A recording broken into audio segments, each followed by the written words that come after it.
Well, back in like 2003 or 2004 when CCA was starting, it was just camps. So like one Saturday afternoon there'd be a camp for 3 or 4 hours where you'd practice with some coach. And my dad actually knew the gentleman who was founding CCA. So he asked me, hey, do you want to go play cricket with other kids? Because I'd already been playing cricket for a little while in my backyard. I'd been playing with my dad. But I was like excited about the opportunity to play with other players of my age who had an interest in cricket because I thought I was the only one. So I started attending these camps like on Saturday afternoons for a couple hours. And then those camps turned into more regular practice sessions and we started to form into a team and then we started traveling as a team. We kept practicing with different coaches, facilities kept improving, and then it just snowballed from there.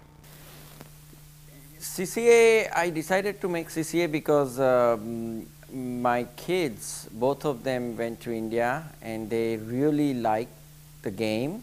They played a lot when they visited India, and when they came back they wanted to play, and we wanted to give them a structured organization and structured program where they really learn from very professional coaches.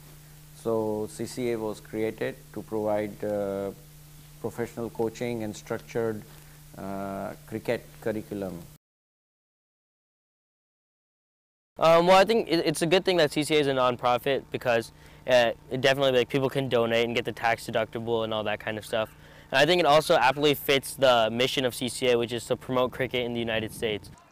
Actually, that is the best part of CCA. That safeguards its principles. The main principle or the main reason, the main motive why CCA was formed was to promote cricket and to have many kids who are immigrating from outside world as well as youth from America get to know about cricket and make them good cricketers. They were never behind making profits or making huge money.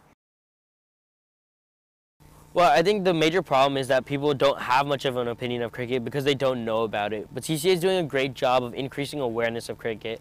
For example, so everyone who I play cricket with might have 10 or 20 friends at their school who they tell about cricket. And those 10 or 20 friends might tell their 10 or 20 friends about what cricket is, even if they're not necessarily playing, but word spreads that way. And CCA has also been partnering with local schools to help them try to integrate cricket into physical education curriculum and things like that. So I think getting cricket into schools is a huge thing that needs to happen, and there's a lot of efforts around the country to do that because once cricket gets into schools, it'll reach mainstream America, and I think once it does, there's no stopping it. We have basketball, a national, which is an American sport, the baseball, which is an American sport, and both of those sports is being played in the school system. We have to get this into the school system because we have to get Americans involved. Everybody, if you ask every little kid, they know who Michael Jordan is.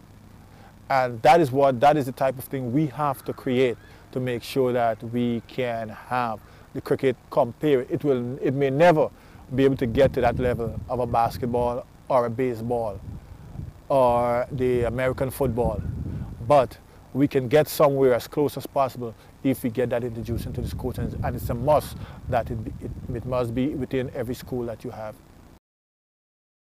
Yeah, sometimes I do wish that cricket was as popular in America as baseball or basketball and sports like that, because that would just mean more opportunities for me to play on nicer facilities against better players and more teams, and you also get more recognition if you're able to play well. So yeah, sometimes it's a little disappointing that cricket isn't as popular as other sports, but hopefully it'll gain popularity in the future. In my coaching, since I've been coaching within the U.S., I try to compare the cricket with the baseball, because everybody in America knows what is baseball. So you have to find a sport that you could try to compare with. So we have to actually get people from within the community and in the schools, invite them, let them come out a day and have a look at it, explain it, what it's all about. And, in that way, I think we should be able to get that support. But again, you'll need government officials, those who's running the city, have them involved too. They have expanded into Cupertino schools and also some schools in Peninsula. They have gone into the cities. Now once they go into the schools, it's just not only Indian kids or Pakistani kids. It's all the kids from all over the region, and once they start their peers playing cricket at school or college level, I'm definitely sure that it will go through into the American society as well.